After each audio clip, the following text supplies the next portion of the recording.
Welcome back to our third segment with Bruce Howard, Operations Manager of FHK.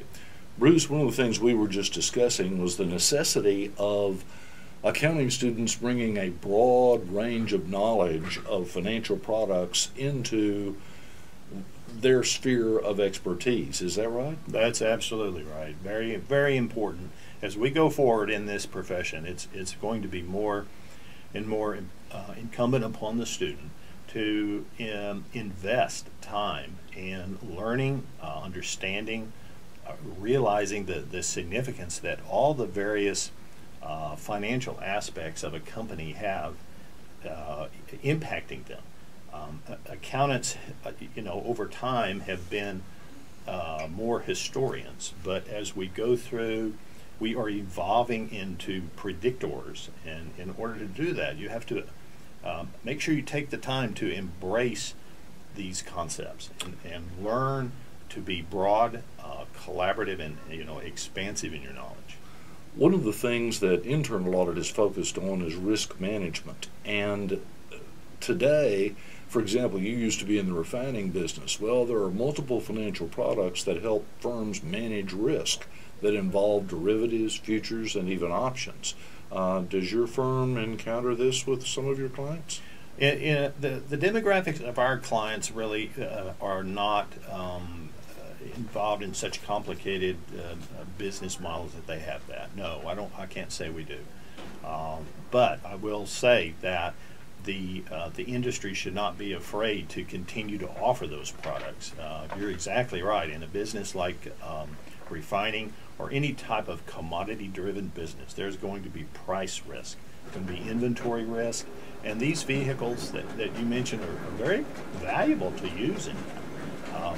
Don't let a few renegades that disturb the situation in the market, chase you off from realizing the value of it. So where do you see the demand for accounting going in the next 20 years, say?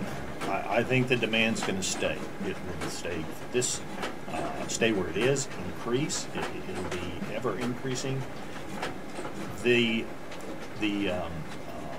point, though, to remember is what we are experiencing with the impact of globalization in our world. That is going to change the way accountants learn, the way they administer their knowledge, the way they add value to their employer or client. And so it's going to be a dynamic process. One thing I see is more and more demand, particularly in the nonprofit center, of this for assurance, which is kind of the word that has displaced audit now. In other words, if somebody's going to be on the board of a nonprofit, they want assurance that everything is copacetic in the way it ought to be. Sure. That's summed up in the word of responsibility. The responsibility for good corporate behavior and good financial behavior is being pushed up and down and all around. And again, that gets compliance or accountants into the area of compliance and good governance. Do bet. The accountants need to know what information is important, know how to explain it, and show their clients and their employers how to use it. I keep reminding the students that their audience will be composed of people who did not major in accounting. So this communication thing is extremely important. Absolutely, very much so. I mean, just think of where we were 25 years ago. We were doing everything with pencil and paper. Machines, systems, and processes like that are becoming more and more of the standard. So that means to add value to what you know, you're going to have to be able to communicate that and help people understand what the impact is of the information you're gathering.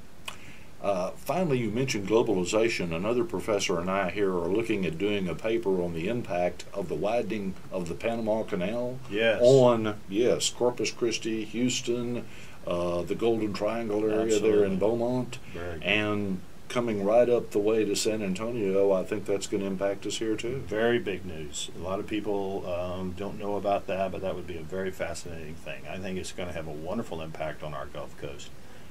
There's already activities going on to expand the area down around Corpus Christi.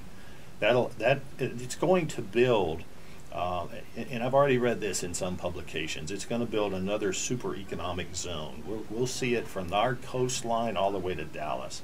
And guess who's sitting right in the middle of that? San Antonio. Exactly.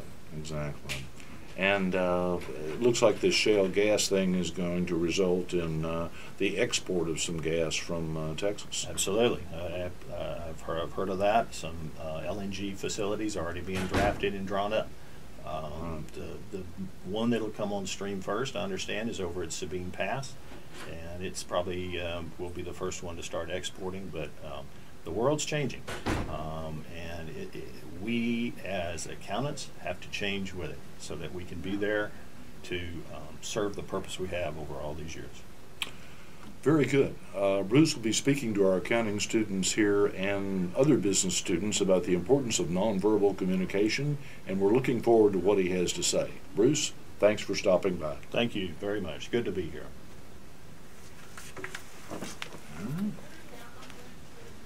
That's good. Well, it's nice to visit with somebody who's a practiced public speaker. No Oz. Thank you. Well, Well, you'd be surprised. I used to do, when I lived in Odessa, I did some of this and interviewing people, and the average person has no concept of time. Yeah.